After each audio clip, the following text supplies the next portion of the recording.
अस्सलामुअलैकुम नाजरीन। वो लड़की जंगल में है। केसरी बदमाश उसे 500 रुपये में धनपति के पास बेचने गया था। धनपति ने उसे जंगल में खूनी राणा के पास भिजवा दिया है। महाराज, आप तो सब कुछ जानते हैं।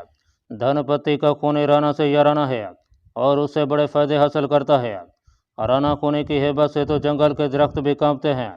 अब मैं इस बात की तस्दीक करना चाहता था कि जिस लड़की को केसरी यहाँ लाया था, क्या वो सोनिया ही थी।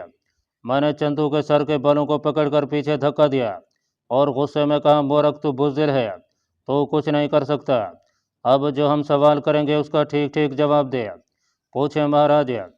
चंदू ने हाथ बांधे हुए कहा, मैंने उसे सोनिया का जो हुलिया बताया उसने उसकी बराबर तस्दीक किया। वो इसे मेरा चमत्कार यानी करिश्मा समझा कि मैं उस औरत का हूबहू नाक नक्शा बता रहा हूँ जिसको केसरी अगवा करके लाया था और जिसे मैंने नहीं देखा था। जब मुझे यकीन हो गया कि यहाँ सोनिया ही को लाया गया था, तो फिर मैंने उसे अपने मखसूस ताकुमाना अंदाज में करौंदी जंगल में उस ठिकाने के बारे में पूछा जहाँ राणा खूनी की खुफिया कमीगाह थी और उसके बकौल जहाँ सोनिया राणा खूनी की तहवील में थी। चंदू को भी करौंदी जंगल वाली कमीगाह के मुतालिक सिर्फ इतना ही मालूम था कि वो उसे चंदापुर से जो छोटी लाइन गोंडा की तरफ जाती है, उसके आधे रास्ते से पिछम की तरफ एक कच्चा रास्ता घने जंगल में जाता है। यह रास्ता आदिवासियों के एक जंगली गांव में पहुंचकर ख़त्म हो जाता है।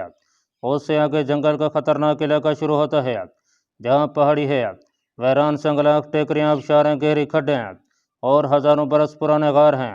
ये जंगल सांपों, आदमखोर शेरों, खूनी दरिंदों से भरा हुआ है। यहाँ सुर्ख चट्टानों के दरमियान में एक नदी बहती है जिसका पुल एक तरफ से टूटकर नदी में गिरा हुआ है। उस नदी के पार एक छोटी सी पहाड़ी के गार में राणा खूनी की कमीगाह थी। ये सब कुछ चंदू ने इसलिए भी मुझे बता दिया कि मैंने उसे कहा था कि मैं खुद लड़की के सर के बाल लेने जाऊंगा। वो तो मेरे आगे बीच बीच जा रहा था। मैंने उसे कह दिया कि अगर उसने किसी दूसरे को ये बातें बता दी तो बहुत सारी ज़िंदगी अपनी महबूबा और लक्ष्मी देवी की शक्ल नहीं देख सकेगा। वो मेरे सर पर पाँव रख कर बोला, महाराज, आप इंतरियामी हैं, ज्ञानी वदियानी हैं, मैं किसी के आगे ज़बान नहीं खोलूँगा। फिर मेरे हाथ को बोसा दिया और आजी से सवाल किया, महाराज, अब कब जाएंगे। परंतु महाराज, राणा खूनी बड़ा जालिम है। उसके साथी जंगल में आसपास रहने लिए पहरे पर मौजूद रहते हैं। मैंने हाथ उठाया और कहा, मूर्ख मनुष्य, तू सन्यासियों की शक्ति से बेखबर है। तूने हमारी सेवा की है, हम इसलिए तेरी मदद करने जा रहे हैं। राणा खूनी हमारा बाल भी बीका नहीं कर सकता। अच्छा, अब हम चलते हैं। खुदा का शुक्र था कि अभी तक धनपति वहाँ नहीं आया था, वरना मुझे एक बार फिर ड्रामे का सीन दोहराना पड़ता। वो सहन के दरवाजे तक मेरे पीछे पीछे आया, मेरे पाँव छूकर बोला, महाराज, आप कब तक वापस पधारेंगे। मैंने उसे हाथ से पीछे धक्का देकर कहा, अब ज़्यादा बकवास न कर, जा दफ़ा हो जा। तो हम पर हुक्म चलाने वाला कौन है। तो वो गिड़गिड़ाने लगा, माफिया मांगने लगा। मैं उसे ये कह कर के जल्द वापस आऊँगा औलख निरंजन का नारा लगाकर चल दिया। तेज तेज कदमों से चलता हुआ बस्ती की गलियों में दाखिल हो गया और बस्ती की दूसरी तरफ से निकलकर सीधा तालाब के अकब वाले पुराने खंडर में आ गया। वो सीधा हुजरे में पहुंचकर ईंटों के नीचे से थैला निकालकर कपड़े तब्दील किए, माथे पर लगा हुआ तिलक पहुंचकर मिटाया, माला और गिर वाला लिबास थैले में रखा और धोती, कुर्ते और चप्पल में वापस मंदरी करके घर की तरफ रवाना हो गया। मुझे उम्मीद नहीं थी कि यह मिशन इतनी जल्दी मुकम्मल हो जाएगा। अब दूसरा मरला शुरू होने वाला था, जो दुश्वार और कठिन था। मैं चाहता था कि मुझे करौंदी के जंगल के बारे में मज़ीद मालूमात हासिल हों। मंदरी करके मकान पर पहुंचा तो वो लोग मेरा मुंडा हुआ सर देखकर हैरान रह गए। मीनाकशी की माता ने उंगली होंठों पर रखे हुए ताज्जुब से कहा, अरे पांडे बेटे, ये तुमने संन्यास कब से लिया। मैंने मुस्कुराते हुए सर पर हाथ फेरा और कहा, माता जी, सर में खुजली बहुत होती थी, सोचा कि घोट मुंडन करवा दूँ, शायद इसी तरह से आराम आ जाए। मीनाकशी मेरी तरफ देखकर हंस रही थी। मंदरीकर ने उसे दबी जबान में डांट दिया। इसके बाद मंदरीकर ने मकान की छत पर एक छोटा सा कमरा दिखाया जो मुझे आर्जी तौर पर रहने के लिए दिया गया था। उस छोटे से स्टोर रूम की छत स्लेटी रंग के टीन की थी। अंदर टूटी फूटी लकड़ी की चीज़ें पड़ी थीं। रात फर्श पर मेरा बिस्तर लगा दिया गया था। मंदरीकर बोला, जब तुम्हें नौकरी मिल जाएगी तो बेशक कोई दूसरी जगह किराए पर ले लेना, मैं तुम्हारी नौकरी के लिए कोशिश करूँगा। मैंने उसका शुक्रिया अदा किया और फर्शी बिस्तर पर आलती पालती मारकर बैठ गया। वो ये कहकर चल दिया कि थोड़ी देर में चाय के लिए नीचे आ जाना। चाय सब ने मिलकर पी। जब मीनाकशी, उसकी माता और मंदरीकर की बीवी वहां से उठ गई तो मैंने मंदरीकर से करौंदी नदी का जिक्र छेड़ दिया। मंदरीकर का एक दोस्त किसी जमाने में करौंदी के जंगल में फॉरेस्ट ऑफिसर रह चुका था। वो कहने लगा, भगवान उस जंगल में किसी को ना ले जाए। मेरे दोस्त ने सिर्फ 6 माह उस जंगल में गुजारे थे जब भारी रिश्वत की मदद से अपनी तब्दीली करवा कर नागपुर मुझे मिलने आया तो पहचाना नहीं जाता था। रंग काला पड़ गया था, जिस्म दुबला हो गया था। मैंने हंसकर कहा, क्यों से वहाँ खाने को कुछ नहीं मिलता था? मंदरीकर चाय का घूंट भरते हुए बोला, खाने को बहुत कुछ मिलता था, मगर जहरीले सांपों और आदमखोर शेरों के खौफ से वो सहमा हुआ रहता था। और फिर यह जंगल मफरूर कातलों और जालिम डाकुओं की पनाहगाह भी तो है। फॉरेस्ट डिपार्टमेंट वालों ने जिस मुलाजिम को सजा देनी होती है वह उसका तबादला करौंदी वाले जंगल वाली रेंज में कर देते हैं। मगर तुम उस जंगल के बारे में इतना क्यों पूछ रहे हो? कहीं तुम्हारा भी इरादा किसी शेर को जहर देकर उसकी खाल उतार कर लाने का तो नहीं? मैंने किसी कदर ताज्जुब से पूछा, क्या वहाँ शेरों को जहर भी दिया जाता है? मंदरीकर ने खाली प्याली मेज पर रखी और बोला, अरे भैया, उस जंगल में शिकारी जो शेर वगैरह का शिकार करने आते हैं उन्हें सरकारी महकमा परमिट इशू करता है, जिसकी रूह से वो एक से ज़्यादा शेर नहीं मार सकते। इस कानून की पाबंदी कराने के लिए सरकारी महकमा के चौकीदार वहाँ घूमते रहते हैं, लेकिन अक्सर वहाँ के आदिवासी लोग या शिकारी ऐसा करते हैं कि रफल का फैर बिल्कुल नहीं करते और शेर की कचार में जहरीला गोश्त डालकर वापस आ जाते हैं। शेर जहरीला गोश्त खाने से हलाक हो जाता है तो उसकी खाल उतार कर भोपाल और दूसरे रजवाड़ों में जाकर मुँह मांगी कीमत पर फिरोख्त करते हैं। मंदरीकर की ज़बानी यह भी मालूम हुआ कि करौंदी जंगल की सबसे बड़ी निशानी यह थी कि वहाँ 3 तरफ पहाड़ियाँ दीवारों की तरह खड़ी थीं। उनके दरमियान में करौंदी के जंगल की खड्डें, गार, आबिशारें, घने दरख्तों के झुंड थे। मैंने जब उसे इस्तफसार किया कि सुना है कि वहाँ सुर्ख चट्टानों के पास एक नदी भी बहती है जिसका पुल एक तरफ ढल गया है, तो वो बोला कि उसके बारे में मुझे कुछ इल्म नहीं। वो उड़ते हुए बोला, अच्छा, अब मैं अपने एक दोस्त के पास तुम्हारी नौकरी की बात करने जा रहा हूँ। मैंने अगले रोज़ वहाँ से करौंदी जंगल की तरफ कूच करने का फैसला कर लिया था। मैंने यह भी फैसला किया कि मंदरीकर और उसकी माता को बताए बगैर जाऊँगा, क्योंकि उन्हें कुछ बताने का सवाल ही पैदा नहीं होता था। अभी शाम नहीं हुई थी। मैंने चंद्रपुर रेलवे स्टेशन पर उतरकर करौंदी जंगल की तरफ अपना सफ़र शुरू करना था। स्टेशन पर आकर दीवार पर लगा हुआ नक्शा देखा तो मालूम हुआ कि चंद्रपुर का स्टेशन रामागंदम से आगे 2 स्टेशन छोड़कर आता है। ट्रेन सुबह 6 बजे रवाना होती थी। मैं देर तक करौंदी जंगल के दुश्वार गुजार रास्तों, उसके नशेबो फराज और राना खूनी की खुफिया कमीगाह के बारे में सोचता रहा। मेरे पास सिवाय एक चाकू का दूसरा कोई हथियार नहीं था। सुबह जल्दी उठ बैठा। मैं छत पर सोया था। सीढ़ियाँ शहर में उतरती थीं। मैंने अपना थैला बगल में दबाया और मुँह अंधेरे ही सीढ़ियाँ उतरकर शहर का दरवाज़ा खोला और आराम से बाहर निकल गया। स्टेशन पर जाकर टी स्टॉल पर नाश्ता किया, वहीं मुँह हाथ धोया। अपने गिरवे रंग के कपड़े और माला मैंने साथ ही रख ली थी कि शायद ये काम आ जाए। सिंदूर वाली प्लास्टिक की डब्बी थैले में ही थी और रुपये और चाकू अलबत्ता मेरी कमीज़ की अंदरूनी जेब में थे। मैंने हस्बे आदत 3rd क्लास का चंदापुर स्टेशन तक का टिकट खरीदा और प्लेटफार्म पर आकर एक तरफ टहलने लगा। यह पैसेंजर ट्रेन थी। आध घंटा लेट आई। डब्बे खचाखच भरे हुए थे। मुसाफिरों का रश मेरे लिए बहुत मुफीद होता है क्योंकि मुझे अपने आप को छुपाने में बड़ी मदद मिलती थी। मैं एक डब्बे में घुसकर बैठ गया। ट्रेन हर स्टेशन पर खड़ी हो जाती है। चंदापुर तक पहुँचते पहुँचते दिन के 11 बज गए। चूँकि यहाँ से गोंडा और जबलपुर को छोटी लाइन जाती थी, इसलिए यहाँ मुसाफिरों की काफ़ी रेल पहल थी। सबसे पहले मैंने रेलवे स्टेशन और इंटेलिजेंस वालों की मौजूदगी का जायजा लिया। इस तरफ से मुतमईन होकर मैंने वेटिंग रूम में जाकर मुँह हाथ धोया। वहीं एक स्टॉल पर खड़े होकर थोड़ा सा खाना खाया। टी स्टॉल से एक डबल रोटी खरीद कर थैले में रख लिया और रेलवे स्टेशन से बाहर निकलकर चंदू की बताई हुई उस कच्ची सड़क की जस्तजू शुरू किया जो करौंदी जंगल को जाती थी। वहाँ कई छोटी बड़ी सड़कें थीं जो शहर की मज़ाफ़ाती बस्तियों की तरफ जा रही थीं। एक बूढ़ा आदमी छड़ी टेकता हुआ सामने से चला रहा था। मैंने उसे नमस्कार किया और हिंदी में कहा कि दादा, मुझे करौंदी जंगल में अपने एक फॉरेस्ट ऑफिसर से मिलने जाना है। उधर कौन सा रास्ता जाता है? उस बूढ़े ने अपनी दाएं जानब छड़ी से इशारा किया और कहा कि वो सामने वाला रास्ता जाता है, पर तुम अकेले इस जंगल में मत जाना, बंदूक साथ ले जाना। बूढ़ा अपनी राह लगा और मैं उसको धन्यवाद कहकर उसकी बताई हुई सड़क पर आ गया। यह कच्चा रास्ता था। यही वो रास्ता था जिसके बारे में चंदू ने मुझे बताया था। इस सड़क की एक जानब तो खेत थे और दूसरी तरफ सलेटी रंग की ढलानी छतों वाले क्वार्टरनुमा मकानात का सिलसिला दूर तक फैला हुआ था। सड़क के दोनों जानब बिजली के खंभे लगे थे।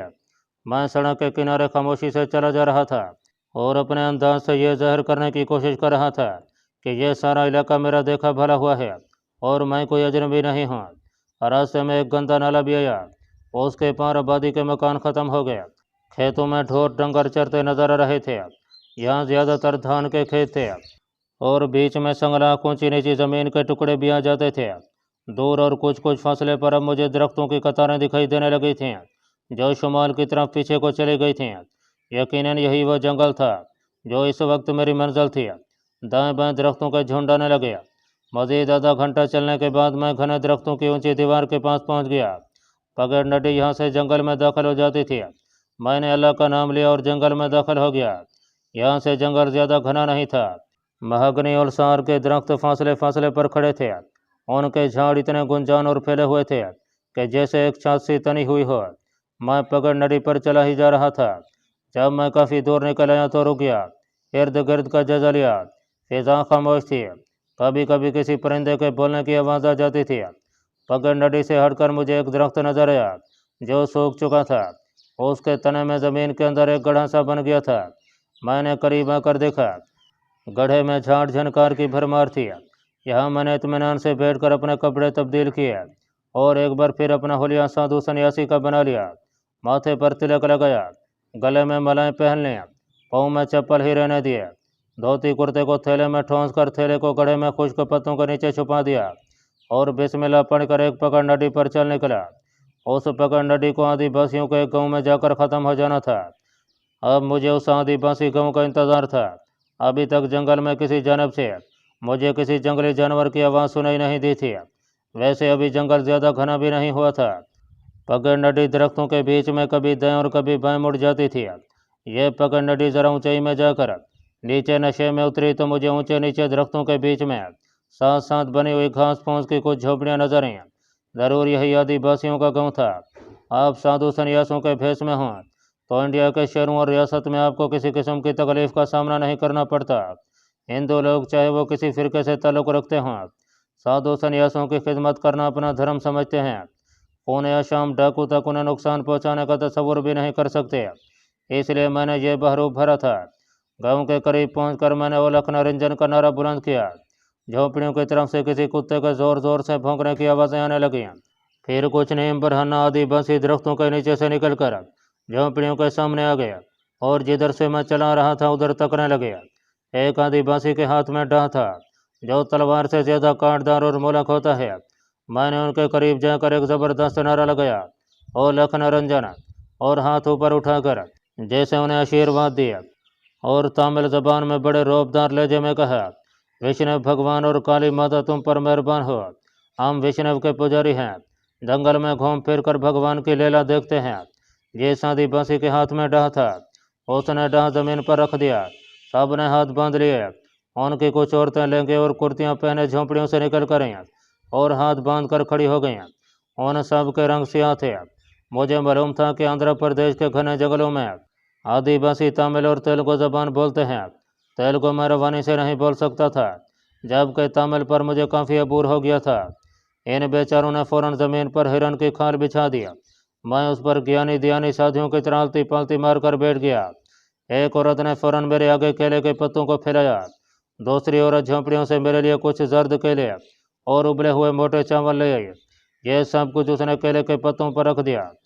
उनमें से एक कदरे ज़्यादा उम्र का स्याह फाम दुबला पतला सा आदिवासी हाथ जोड़कर मेरे सामने बैठ गया और तमिल ज़बान में ही बोला, महाराज, हमारे धन भाग के आप पधारे। हम गरीब लोग आपकी यही सेवा कर सकते हैं, इसे स्वीकार कीजिए। अब मुझे ख्याल आया कि अपनी डबल रोटी तो मैं थैले में ही रख कर भूल आया हूँ। जंगल के कच्चे पक्के रास्तों पर चलते चलते मैं काफ़ी थक गया था और भूख भी दोबारा चमक उठी थी। चुनाचे मैंने उबले हुए चावल जिन पर शायद मछली का अचार डाला गया था मज़े से खा लिए। दो एक केले भी चढ़ कर गया और इन सब को आशीर्वाद दिया। करौंदी जंगल आगे शुरू होता था। इस जंगल के बारे में बूढ़े आदिवासी ने मुझे काफ़ी मालूमात मुहैया की। दिन का तीसरा पहर हो रहा था। इस वक्त अगर मैं करौंदी के जंगल में दाखिल होता हूँ तो राना खूनी की कमीगाह तक पहुँचते पहुँचते यकीनन रात पड़ जाती है। यही सोचा कि रात आदिवासियों के पास गुजारी जाए और सुबह के वक्त अपने दुश्वार गुजार सफ़र का अगला मरला शुरू किया जाए। अभी मैं ये सोच ही रहा था कि कुछ लोग एक आदमी को उठाए हुए ले, जिसको जहरीले सांप ने काट लिया था। उस आदमी पर गशी तारी हो रही थी। मेरे पास जो थे उम्र का आदिवासी बैठा था, वो फौरन उठा और बोला, इसे लिटा दो। वो तेजी से अपनी झोपड़ी में गया और अंदर से मिट्टी की एक ढकी हुई प्याली ले आया। उसमें से काले रंग के महलोल के कुछ कतरे उस आदमी के मुंह में टिपकाए, जिसको सांप ने डस लिया था। प्याली उसने ज़मीन पर रख दिया। अब वो उस आदमी के सीने को ऐसा ऐसा हाथ से मलने लगा। चंद सेकंड के बाद ही उस आदमी ने आंखें खोल दी और उठकर बैठ गया। मैं समझ गया कि यह किसी खास जड़ी बूटियों का अर्क है। यह मेरे लिए बड़े काम की चीज़ थी। मैंने उलख निरंजन का नारा लगाया और कहा कि भगवान ने जड़ी बूटियों में बड़ा असर रखा है। बूढ़ा मिट्टी की प्याली लिए मेरे पास आ गया। मैंने बातों ही बातों में उससे पूछा कि प्याली में कौन सी दवा थी।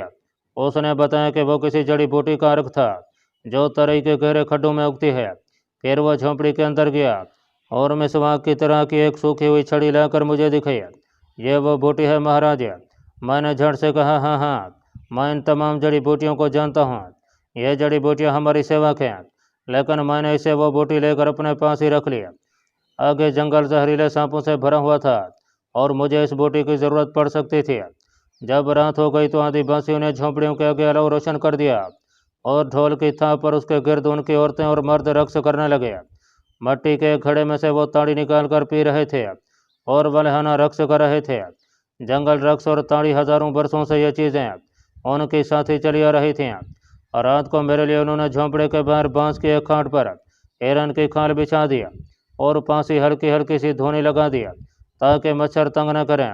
आधी रात को मेरी आंख खुल गई। एक आदिवासी भागकर मेरी खाट के करीब से गुजरा। उसके हाथ में बर्छी थी। मैं उठकर बैठ गया और गैर शौरी तौर पर मेरा हाथ सरहाने के नीचे रखे हुए चाकू की तरफ बढ़ा। दूसरा आदिवासी मेरे करीब से नजर लिए हुए गुजरा तो अपने आप ही हाथ जोड़कर बोला, महाराज भागा गया था, भगा दिया है उसे। अब मुझे एहसास हुआ कि मेरी आंख किसी शेर की धड़ पर खुली थी। मैं लेट गया। ठंडी ठंडी हवा चल रही थी। धुनी धीमी पड़ गई थी, मगर मैंने अपनी गिरवी चादर जिस्म पर तान रखी थी। मुझे नींद आ गई। दूसरे दिन सुबह सुबह मैंने एक करीबी छोटे से तालाब पर जाकर गुस्ल किया, थोड़ा बहुत खाया और आदिवासियों को आशीर्वाद देता हुआ वहाँ से रुखसत हुआ। शाम के जहर से बचाने वाली मिसवाक मेरे पास ही थी। बूढ़े आदिवासी ने मुझे बताया था कि अगर इसका छोटा सा टुकड़ा मुंह में डालकर चबा कर निकल लिया जाए तब भी सांप का जहर बेअसर हो जाता है। अब मेरे सामने करौंदी का भयानक जंगल था, जिसके बारे में मैंने तरह तरह की असेबी और दहशत अंगेज कहानियाँ सुन रखी थीं और जो मेरे मिशन की असर आमाजगाह था। जो बूढ़े आदिवासी की ज़बान इस बात की तस्दीक भी हो गई थी कि इस जंगल में खाल चोर भी अपनी सरगर्मियाँ जारी रखे हुए थे। ये वो लोग हैं जो मुख्तलिफ तरीक़ों से शेर को जहर देकर हलाक करते हैं, फिर उसकी खाल उतार कर भोपाल, ग्वालियर और नागपुर में जाकर चोरी छुपा फरोख्त कर देते हैं। मुझे उन खाल चोरों की इतनी फिक्र नहीं थी जितना खतरा आदमखोर शेरों की तरफ से था। सभी शेर यहाँ आदमखोर नहीं थे, लेकिन जैसा कि बूढ़े आदिवासी ने बताया था कि बाज़ शेर शिकारियों की नातजुर्बाकारी से ज़ख्मी होकर भाग जाते हैं, फिर वो पूरी तेज़ी से भागकर जानवरों का शिकार करने के काबिल नहीं रहते।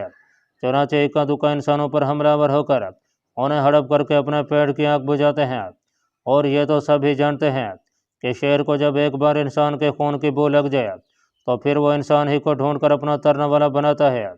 जंगल में चौकीदार, फॉरेस्ट डिपार्टमेंट के बेलदार और कटाई करने वाले मजदूर अमूमन मौजूद रहते हैं और यही लोग आदमखोर शेर का शिकार बनते हैं। मैं इस अंदेशे के पेश नज़र चाको चौबंद होकर जंगल में से गुजर रहा था। अगरचे शेरों के बारे में मुझे ज़्यादा मालूमात हासिल न थी, लेकिन जनूबी हिंद के काफ़ी जंगल छान चुका था। इस हवारा गर्दी ने मुझे इतना फ़ायदा ज़रूर पहुँचाया था कि मैं शेर की बू फिज़ा में सूंघ लेता था। ये बदबू बड़ी नागवार और तेज़ होती थी। ऐसी बू आप अगर किसी सर्कस में गए हों तो शेरों के पिंजरे के पास से गुजरते हुए आपने सूंघी होगी। शेर जंगल में जहाँ भी हो उसके आसपास ये बदबू फैली रहती है। दिन निकल आया था, मगर जंगल के दरख्त इतने घने थे कि उनकी गंजान शाखों में से धूप नीचे तक नहीं पहुँच रही थी। दरख्तों में परिंदे चहचहा रहे थे और रास्ते में कुछ बंदर भी दिखाई दिए जो मुझे देखकर दरख्तों पर चढ़ जाते और खो खो करने लगते थे। यहाँ फिजा में काफ़ी हब्स और गर्मी थी। मैं साधु सन्यासी के भेष में था और एक पगड़ नदी पर चला जा रहा था। मैं करौंदी के खतरनाक जंगल में दाखिल हो चुका था। यहाँ गर्चा ज़मीन पथरीली और ऊंची नीचे थी, मगर नशे में कहीं कहीं खुश्क जंगली घास के टापू थे। खुदा जाने ये देव पेकर दरख्त महागनी के थे या किसी और के थे। वो इतने घने थे कि ऊपर जाकर उनकी शाखें एक दूसरे में गुड़मुड़ हो गई थीं। कई दरख्तों की शाखों ने ज़मीन पर लटकने के बाद जड़ें पकड़ ली थीं। पगड़ नदी एक छोटे से जंगली तालाब पर जाकर ख़त्म हो गई और तालाब की बाएं जानब से होकर आगे चल पड़ा। मुझे टूटे हुए पुल वाली नदी के पिछवाड़े की सुर्ख चट्टानों की तलाश थी, जहाँ राना खूनी की खुफिया कमी गाह थी। मेरी इतला के मुताबिक यह नदी जंगल में काफ़ी आगे जाकर ख़त्म हो जाती थी। मैं दाएं बाएं से पूरी तरह चौकन्ना था। कभी कभी चढ़ाई आ जाती, कभी नशेब शुरू हो जाता, कभी जंगल का कोई ऐसा किस्सा आ जाता कि दरख्त थोड़ा पीछे हट जाते। कुछ देर चलने के बाद दरख्त फिर एक दूसरे से आकर मिल जाते। एक जगह मुझे जंगली केले के दरख्तों के झुंड मिले। मैं थक गया था, यहाँ थोड़ी देर सस्ताने के लिए बैठ गया। एक दरख्त से कुछ केले तोड़कर खाया और फिर अपना सफ़र पर रवाना हो गया। कोई 1 मील तक जंगल बेहद दुश्वार गुजरा था। मुझे झाड़ियों के बीच में से होकर गुजरना पड़ता था। मैंने एहतियात के तौर पर चाकू अपने हाथ में थाम रखा था।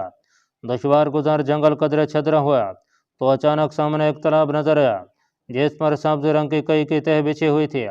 मैंने कदम आगे बढ़ाया ही था कि मुझे एक आवाज़ सुनाई दी। मैं वहीं दबक कर बैठ गया। क्या देखता हूँ कि एक भूरे रंग का भारी भरकम रीछ झूम झूम कर चलता हुआ सामने वाले दरख्तों के पीछे से निकला और तालाब पर आकर पानी पीने लगा। उसने सैर होकर पानी पिया, फिर थोथनी को ऊपर उठाकर जोर से झाड़ा और जिधर से आया था उधर ही को चला गया। सिवाय आदमखोर शेर के दूसरा कोई शेर आदमी का पीछा नहीं करता, लेकिन रीछ अगर जंगल में किसी इंसान को देख ले तो फिर उसका पीछा नहीं छोड़ता। मैंने रीछ को मौका दिया कि वो काफ़ी दूर निकल जाए। 10 मिनट तक मैं झाड़ी की ओट में बैठा रहा, फिर उठा और दूसरी तरफ से तालाब के एक में आकर पथरीले टीले की चढ़ाई चढ़ने लगा। आगे फिर घना जंगल था, जहाँ दरख्तों की वजह से दिन की रोशनी मध्यम थी। एक जानब सियाह चट्टानों की दीवार थी, जिस पर काला जंग लगा हुआ था। दरख्तों के मोटे तनों को जंगली बैलों ने ढांप रखा था। मैं एकदम रुक गया। फिजा में शेर की बू थी, हवा बिल्कुल बंद थी और मुझे चलते चलते पसीना आ रहा था। शेर की मौजूदगी के एहसास ने उस पसीने में इजाफा कर दिया। मैं दरख्तों की ओट में होकर आगे बढ़ने लगा। शेर की तेज़ बू उसी तरह फिजा में रची हुई थी। एक दरख्त की ओट से निकला तो अचानक मुझे एक धारीदार शेर नज़र पड़ा। मैं वहीं सुन्न होकर रह गया। शेर मुझसे कोई 50 कदम के फासले पर चट्टान की एक खोह के बाहर खड़ा था। उसकी दुम आहिस्ता आहिस्ता हिल रही थी। वो अपना मुंह बार बार नीचे कर रहा था। मुझे उसकी खांसी की आवाज़ सुनाई दी। जंगल में शेर से अचानक सामना हो जाए तो एक बार तो आदमी के हाथ पांव ठंडे हो ही जाते हैं। मैं किसी दरख्त पर चढ़ना चाहता था, मगर दरख्तों के तने एक तो सीधे थे, दूसरे शाखें काफ़ी ऊपर जाकर शुरू हो जाती थीं। मुझे मजबूरन वहीं रहकर शेर के वहाँ से गुजर जाने का इंतज़ार था, लेकिन शेर अपनी जगह से बिल्कुल नहीं हिल रहा था। वो बार बार गर्दन ऊपर नीचे कर रहा था। फिर मुझे ऐसा लगा जैसे उसकी टांगें कांपने लगी हैं। मैं दरख्त के पीछे छुपा हुआ उसे गौर से देख रहा था। शेर 2 कदम चला, फिर रुक गया। गर्दन को ऊपर उठाकर हलक से एक अजीब सी आवाज़ निकाली। फिर उसने एक झटका खाया और उसकी पिछली टांगें दोहरी हो गईं और वह बाएं जानब गिर पड़ा। शेर बेहिस्सो हरकत पड़ा था। फिर उसकी टांगों ने आगे पीछे हरकत की और साकत हो गईं। जब मुझे यकीन हो गया कि शेर मर चुका है, मैं दरख्त के पीछे से निकलकर फोंक फोंक कर कदम उठाता हुआ शेर की लाश से 5 कदम के फासले पर जाकर रुक गया। ज़मीन पर से पत्थर उठाकर शेर को मारा। शेर ने कोई हरकत ना की। अब मैं उसके करीब पहुंच गया। देखा शेर का मुंह खुला हुआ था और बाएं जानब से नीला झाग बह रहा था। शेर को जहर दिया गया था। यह काम शेर की खाल चुराने वालों का था, जो बकौल बूढ़े आदिवासी के दिन में किसी वक्त शेर को जहरीला गोश्त खिलाकर हलाक कर देते हैं और फिर रात को उसकी खाल उतारने आ जाते हैं। इसके बावजूद मैं चौकस हो गया, कहीं करीबी कोई खाल चोर छुपा हुआ ना हो। ये लोग मुसल्लह होते हैं और जो उनके इस घिनौने कारोबार के रास्ते में आए उसे गोली मारने से भी गुरेज नहीं करते। मैं तेजी से कदम उठाता हुआ सियाह चट्टान की दूसरी तरफ आ गया। पलटकर गौर से जंगल के दरख्तों की जानब देखा। शेर की लाश वैसे ही पड़ी थी। दरख्त खामोश थे, कोई परिंदा तक नहीं चहचहा रहा था। एक अजीब डरा देने वाला सन्नाटा था। वहाँ मेरा रुकना बेकार था। मैं अपना सफ़र जारी रखने के ख्याल से पीछे मुड़ा ही था कि मुझे ऐसी आवाज़ सुनाई दी जैसे कोई झाड़ियों में से गुजर कर इस तरफ चला आ रहा है।